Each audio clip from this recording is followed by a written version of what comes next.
दोस्तों नमस्कार। शपथ समाचार में आपका स्वागत है। पेश है आज की मुख्य खबर।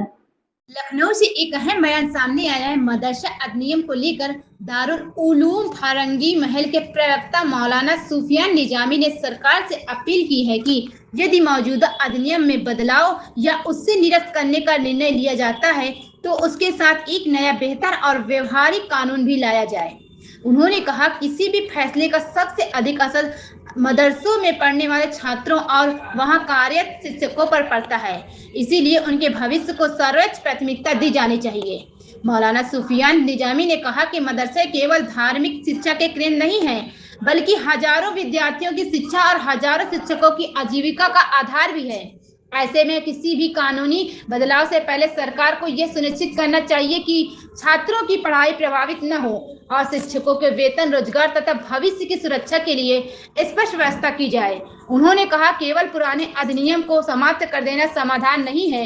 यदि सरकार बदलाव चाहती है तो उसे ऐसा नया अधिनियम लाना चाहिए जो शिक्षा व्यवस्था को और अधिक मजबूत, पारदर्शी तथा आधुनिक बनाए। साथ ही मदरसों में पढ़ने वाले बच्चों को गुणवत्तापूर्ण शिक्षा और बेहतर अवसर उपलब्ध कराने पर भी विशेष ध्यान दिया जाना चाहिए। मौलाना निजामी ने यह भी कहा कि शिक्षा से जुड़े किसी भी फैसले में संवाद और सहमति रास्ता अपनाया जाना चाहिए ताकि किसी वर्ग में असमंजस या असुरक्षा की भावना पैदा न हो। उन्होंने उम्मीद जताई कि सरकार सभी पक्षों से विचार विमर्श कर ऐसा समाधान निकालेगी जिससे छात्रों, शिक्षकों और शिक्षा व्यवस्था तीनों के हित सुरक्षित रह सके। फिलहाल मदरसा अधिनियम को लेकर बहस जारी है। ऐसे में मौलाना सुफियान निजामी का यह बयान शिक्षा व्यवस्था, शिक्षकों के भविष्य और छात्रों के हितों को लेकर नई चर्चा को जन्म दे सकता है। अब सभी की नजर सरकार के अगले कदम पर संभावित नए प्रस्ताव पर टिकी हुई है। शपथ समाचार ब्यूरो। कि आए दिन मदरसों के ताल्लुक से कोई न कोई प्रस्ताव पारित किया जाता है और कोई न कोई प्रस्ताव जो पहले से ऑलरेडी मदरसों के अपलिफ्टमेंट के लिए लाया गया था उसको मुस्तरद कर दिया जाता है। हमें इस पर बहस नहीं है कि पिछली हुकूमतों ने क्या अधिनियम बनाए और उस पर क्या आपत्ति है।